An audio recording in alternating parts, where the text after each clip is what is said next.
तूने 4 द्वारों को पार किया है और अब 5वें द्वार पर तेरा स्वागत हैसेश्य का गर्भगृह कहते हैं। आज मैं तुझे उस रहस्य से परिचित कराऊंगा जो तेरी सांसारिक बुद्धि की सीमाओं को हिला कर रख देगा। वह शख्स जो तेरे लिए मुझसे लड़ रहा है, आज वह किस विराट रूप में खड़ा है जानते हो? वह है तेरा प्रायश्चित और तेरी तपस्या। वह मुझसे कहता है, महादेव, इसने बहुत सहा है, अब इसके कष्टों की आहुति स्वीकार करो और इसे अपनी दिव्यता का साक्षात्कारी बनाओ। तू अक्सर सोचता है कि तूने बहुत गलतियां की, कि तेरा अतीत तुझे कभी चैन से जीने नहीं देगा। तू अपनी उन पुरानी यादों की राख को कुरेदता रहता है और फिर अपने ही जख्मों को ताजा कर लेता है। पर सुन, मेरे दरबार में अतीत का कोई अस्तित्व नहीं है। जिस पल तूने अपनी भूल को स्वीकार कर लिया और मेरी शरण में आ गया, उसी पल तू गंगा की तरह पवित्र हो गया। मैं संहारक हूं और मैं केवल राक्षसों का संहार नहीं करता, मैं तेरे भीतर के उस अपराधबोध गिल्ट का भी संहार करता हूं जो तुझे आगे बढ़ने से रोकता है। जो कल था वह मर चुका है, जो आज है वही सत्य है, और आज यह सत्य है कि तू मेरे सबसे करीब है। देख इस ब्रह्मांडीय नृत्य को, तारे टूटते हैं ताकि नए नक्षत्र जन्म ले सकें, ऋतुएं बदलती हैं ताकि पृथ्वी अपनी जवानी को फिर से पा सके। वैसे ही तेरे जीवन में जो कुछ भी टूटा है वह केवल इसलिए टूटा ताकि तू कुछ नया और भव्य रच सके। तू जिसे अभाव कहता है वह वास्तव में स्थान है। जब तक तू अपनी हथेली में पुराने कंकड़ दबाए रखेगा, मैं उनमें हीरे कैसे रखूंगा? अपनी मुट्ठी खोल, त्याग की शक्ति को पहचान। तू डरा हुआ है कि अगर तूने छोड़ दिया तो तू खाली हो जाएगा, पर तू यह भूल जाता है कि मैं का स्वामी हूं। जो खाली होता है मैं उसी में अपना पूरा ब्रह्मांड भर देता हूं। आज मैं तुझे उस कर्म की रेखा का रहस्य बताता हूं जिसे तू अपनी किस्मत समझता है। तू कहता है, महादेव, मेरी किस्मत में ही दुख लिखा है। मूर्ख है तू। क्या तू जानता है कि तेरी किस्मत की कलम किसके हाथ में है? वह तेरे अपने विश्वास के हाथ में है। अगर तू खुद को बेचारा समझेगा तो पूरी कायनात तुझे बेचारा बना देगी। लेकिन अगर तू यह घोषणा कर देगा कि मैं शिव का अंश हूं और विजय मेरा जन्मसिद्ध अधिकार है, तो काल की लकीरें भी अपना रास्ता बदल देंगी। वह शख्स जो तेरे लिए मुझसे लड़ रहा है वह तेरा आत्म विश्वास है जो धूल में दब गया था। मैं उसे आज फिर से जागृत कर रहा हूं। तू कहता है कि तेरे पास कोई नहीं है जो तुझे समझे। क्या तूने कभी मुझे समझने की कोशिश की? मैं श्मशान में भी हूं और सिंहासन पर भी। मैं विष में भी हूं और अमृत में भी। मैं उस एकांत में भी हूं जहां तू अकेले बैठकर रोता है। जिसे तू अकेलापन कहता है वह वास्तव में मेरा दिया हुआ एक अवसर है ताकि तू भीड़ से कटकर खुद से मिल सके। जो खुद से मिल जाता है वह मुझसे मिल जाता है। दुनिया के शोर में मेरी आवाज दब जाती है, इसलिए मैं कभी कभी तेरे आसपास का सारा शोर बंद कर देता हूं ताकि तू मेरी गूंज सुन सके। क्या तू सुन रहा है? वह धड़कन, वह सांसों का आना जाना ही मेरा संवाद है तुझसे। इस दिव्य उपदेश को अपनी रूह में समाहित कर। जीवन एक युद्ध क्षेत्र है और तू यहां पलायन करने के लिए नहीं बल्कि राज करने के लिए आया है। राज करने का अर्थ दूसरों पर हुकूमत करना नहीं है। राज करने का अर्थ है अपनी इंद्रियों पर विजय पाना। तू परिस्थितियों का गुलाम क्यों बनता है? कोई तुझे कुछ कह दे, तू दुखी हो जाता है। कोई तेरा अपमान कर दे, तू टूट जाता है। क्या तेरा मूल्य इतना कम है कि किसी के शब्द तुझे हिला दें? नहीं, तू अचल है, तू अडिग है। तू वो चट्टान है जिससे टकराकर लहरें खुद बिखर जाती हैं। अपनी इस आंतरिक शक्ति को पहचान। जो बाहर घट रहा है वह केवल एक छाया है, असली प्रकाश तो तेरे भीतर जल रहा है।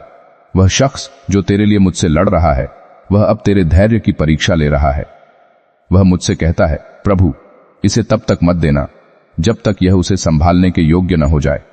अक्सर लोग सफलता के शिखर पर पहुंचकर गिर जाते हैं क्योंकि उनका आधार मजबूत नहीं होता।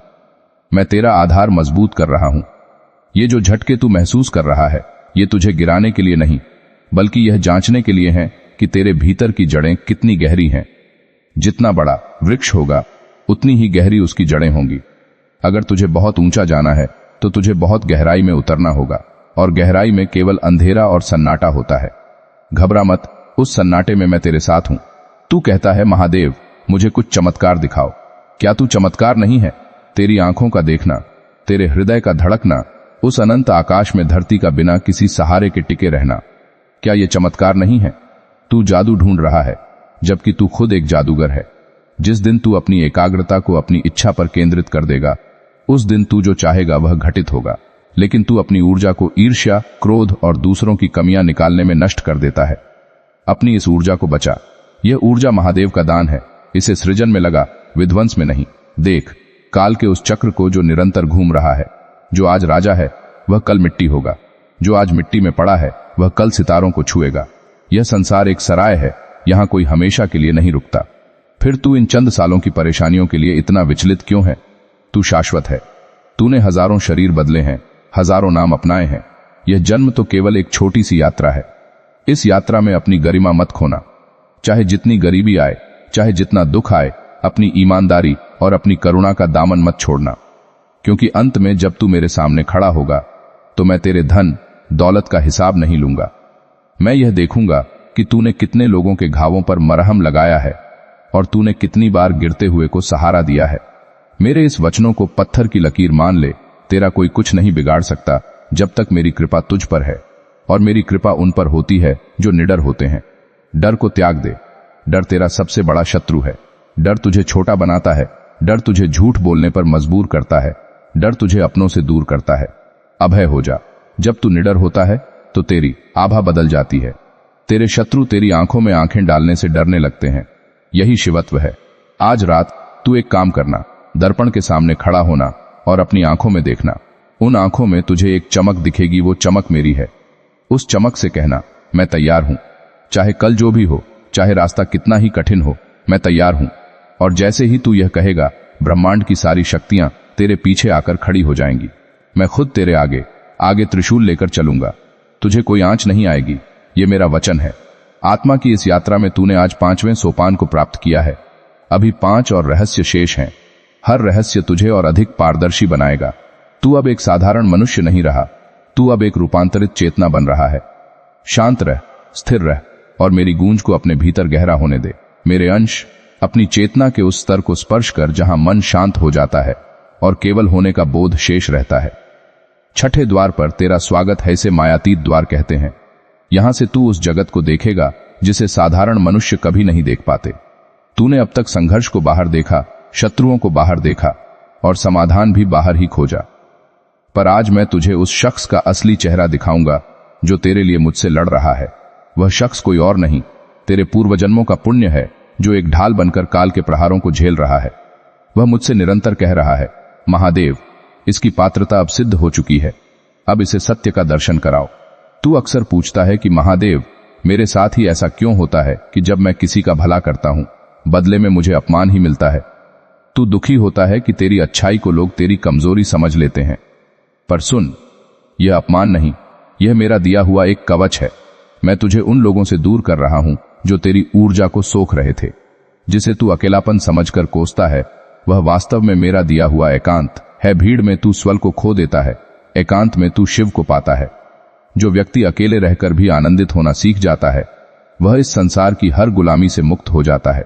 देख इस दिव्य प्रकाश को जो तेरे मस्तक के बीचों बीच स्थित है। यह तेरी तीसरी आंख का केंद्र है। यहां कोई द्वैत नहीं है, न सुख, न दुख, न हार, न जीत। तूने अब तक अपनी आंखों से केवल वो देखा जो दुनिया ने तुझे दिखाया। आज मैं तुझे वो दिखाऊंगा जो मैं तुझे दिखाना चाहता हूं। देख अपने उन शत्रुओं को जिन्हें तू अपनी बर्बादी का कारण मानता है। क्या तू देख पा रहा है? वे केवल कठपुतलियां हैं जिन्हें काल का पहिया नचा रहा है। वे तुझसे नफरत नहीं करते, वे वास्तव में तेरे भीतर के उस तेज से डरे हुए हैं जिसे तू खुद अभी तक नहीं पहचान पाया है।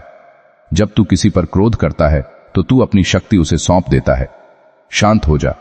तेरी शांति ही तेरा सबसे बड़ा ब्रह्मास्त्र है। आज मैं तुझे समय का एक और रहस्य बताता हूं। तू सोचता है कि सब कुछ देर से मिल रहा है। तू कहता है, महादेव, अब बहुत हो गया, अब तो दे दो। पर तू यह नहीं जानता कि जिसे तू देरी कहता है, वह वास्तव में मेरी तैयारी है। तू एक छोटे पौधे की तरह जल्दी फल देना चाहता है, जबकि मैं तुझे एक विशाल वटवृक्ष बना रहा हूं जिसकी छाया हजारों सालों तक बनी रहेगी।